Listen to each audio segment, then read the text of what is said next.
All right. So what's going on, everybody? Well, today is Saturday, I want to say it's July 27th. So, let me see. This is my 2007 GMC Sierra half ton. And, what's going on with it, and it's happened a couple times. So a couple weeks ago, I was driving up the highway, and sorry about the air compressor noise. I already got the nuts off. And I was going up the highway. It was real hot. Had the AC going, this and that, and all of a sudden the truck would, like, the power lock started going up and down, up and down. My gauges started freaking out. The truck was kind of stuttering, and and I've had that issue before, but it's been a year or so. And it happened during the winter. So, and then Scout and I, here and there, over the last year or so, we've been having some issues where, we'll get out of the truck, out mowing, whatever, get out of the truck, go to get back in the truck, and there's no power. So we would come out, and as soon as we just kind of touch the battery, we would usually get power again. And so it's never left us stranded yet, okay? Like, literally, as soon as you touch the battery, or just barely touch the cable, so I always thought it was connected to the cables. So I replaced the negative cable. I haven't replaced the positive cable. But of course I made sure everything was clean, this and that, put it all back together, and it seemed to fix it for quite a while. And then it started happening again. So I watched a couple of videos and this and that, and there's a bunch of different grounds going from this truck, to the engine and down to the frame and the body and all that stuff. And so I came up with a couple different things. The first thing was, they said to check, I don't know if they call it a master fuse, but you can see it back there on the firewall. It says it's a mega fuse. It's a 175 mega. And if you look, excuse me, Scout, you can kind of see that it's, see if it'll zoom in. See how it's brown on that one side. So I'm thinking that it was getting cooked, that it overheated, that fuse is going bad.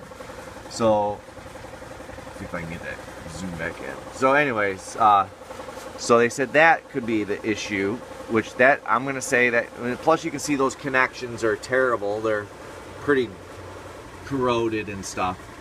So I picked up a new one of those. It was $9 for that mega fuse. And I'm going to take care of that, and I'm going to clean up all those connectors and all that stuff. This wire that you see sticking up, when I had replaced the negative, I had to, I spliced in the, like, this goes down, this wire goes down, and it grounds to the frame. And instead of, like, replacing that whole thing, I, like, spliced them together, and I think that my splice job wasn't all that good, so I bought a good connector to connect them with the shrink tube stuff, so I'll take care of that too. And then the other thing that a guy on YouTube had, it seemed like a lot of people had the same issue with the door locks going up and down and the gauges freaking out and stuff. And he said that it's that ground that goes from the body down to the back side of the engine.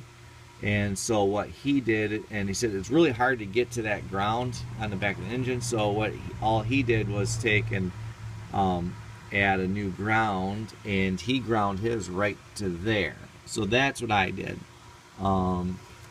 It's the cable, the negative, this cable is a little longer than it needed to be, so I just have it zip tied now, just kind of bundled together and zip tied. So another thing is, like, when my door is open, if you have the key in the ignition, the, like, little chime, the little bell, it's not a buzzer, but it kind of goes bing, bing, bing.